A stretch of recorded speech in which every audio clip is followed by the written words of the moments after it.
everybody, Jane here, and today I am actually going to be talking about the second book I ever wrote, Singing the Last Song, and just telling you a little bit about how it came to be and a little bit about the book itself. That may give you more of a feel for who I am as a writer, maybe it'll inspire you, and at the very least it'll tell you my thought processes and kind of how I got to where I am. So the first thing you should know is my dad grew up in the Vietnam era, and I was always fascinated by that era. My uncle actually fought in the Vietnam War. My dad was a college student at the time, so he was not drafted. He was very fortunate in that, but I was always really interested in the era. I still listen to a lot of the music from that era, and it was interesting to me. So I started this story kind of intending it to be like a girl protesting the Vietnam War. But shortly after I'd kind of come up with the idea, September 11th happened, and suddenly we were in a war. And it was a time of real uncertainty for me. I was in high school. I was terrified that my boyfriend was going to be drafted. Like in tears shortly after it happened. Oh my gosh, we're going to go through the draft and he's going to get drafted and he's going to be killed in action, because I have anxiety, if you can't tell. So it's always bad. It's like, oh my gosh, everything evil and terrible is going to happen to us. He did not get drafted, but I later was married to a soldier who did fight in the war. He didn't die, but he did have injuries, and it definitely affected my life. And I had, in fairness, rewritten Singing the Last Song by after his experience with the war. So he did have a little bit of influence in it as far as, the difficulty soldiers face. But let me back up. So Singing the Last Song it's actually about two women. They're the main characters. This girl here is Birdie, and these are two of the men in her band. They are Rev 21, Revolution 21, and she is basically a singer slash songwriter. She joins their band and has a little bit of a love triangle with them. And I didn't model it after exactly what happened with the Afghanistan and Iraq war, but instead just World War III.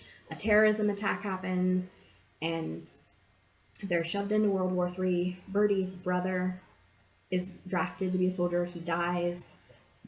And then later she meets Eric and Neil, who both survived. Eric has some residual injuries from the war. Neil was stateside because of medical problems. So, but they're protesting the war. They've seen things, and they're protesting the government's new regulations, because that's the other thing. It's becoming a dystopian society. The government has outlawed abortion. They are limiting birth control. They're taking away a lot of personal freedom and rights. So the characters are singing protest songs.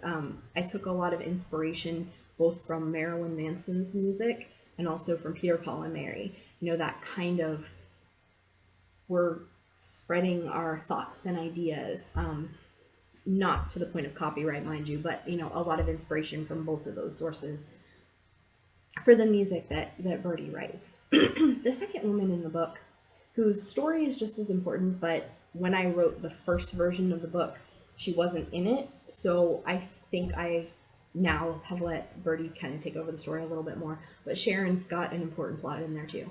Sharon is Birdie's sister-in-law. I did say her brother was drafted and he died. Before he was drafted, he was married to Sharon and they have a child.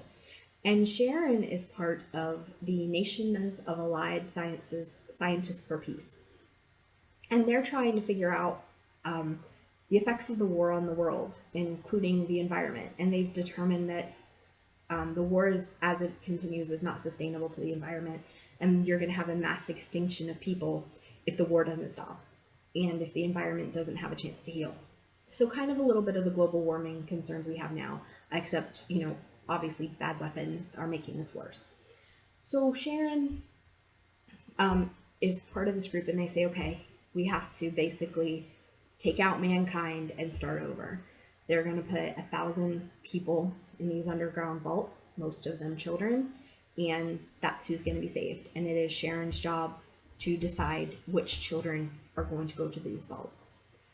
She's a mother and she has a young son, and she has to decide whether her son should go to the vaults and spend the rest of his life living underground, never seeing the sun again, not being with her, you know, a very difficult underground life, but he would live and he would father the children who would eventually see, or their children would see the light of day again.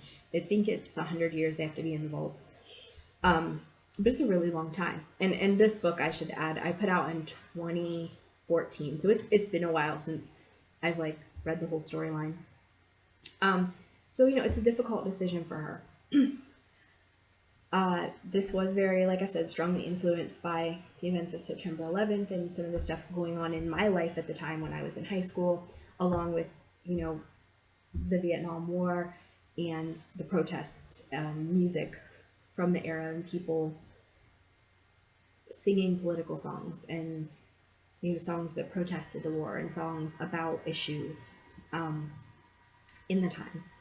So I will warn you, if you think, oh, that book could be cool, it is a very dark book. There is bad language, and the ending is not, there are a lot of people who die. Don't get too attached to anybody. I'm not quite like George R. R. Martin level, but I mean, there's a lot of death in the book. And obviously there's an extinction level bomb about to go off. It's bad. So just be aware of that. And I know that is the feedback I've had from readers, that they really enjoyed the book up to a point, but then people started dying who they liked and they weren't so thrilled about that. So have that warning. But that's Singing the Last Song, and that is the prologue to Educating Autumn, which starts after people have come out of the vaults and created a dystopian society based on an incorrect history of what happens with this bomb, this extinction bomb that's going to happen. There are other books in the series. So far, all of them take place after everybody's come out of the vaults. I was at one point going to do a novella of the people still in the vaults, but because the series hasn't really taken off well, I probably am not going to do much more with it, if anything. It is a standalone book. All the books in the series are. So if you want to read it, you can read it even if I don't continue it, and still get the whole story and feel satisfied with it. But I'm probably not going to continue it, and certainly not anytime soon. So if you think this is a book that you would enjoy, it is available through Amazon, Barnes & Noble, Nook, quite a few other places. It is in paperback, audiobook, and ebook. So if you have any comments, if you have written a similar book and want to share how you were inspired, comment below. If you have any questions for me, feel free to ask. If you enjoyed this, like, and if you want more content, subscribe. Thank you, and bye.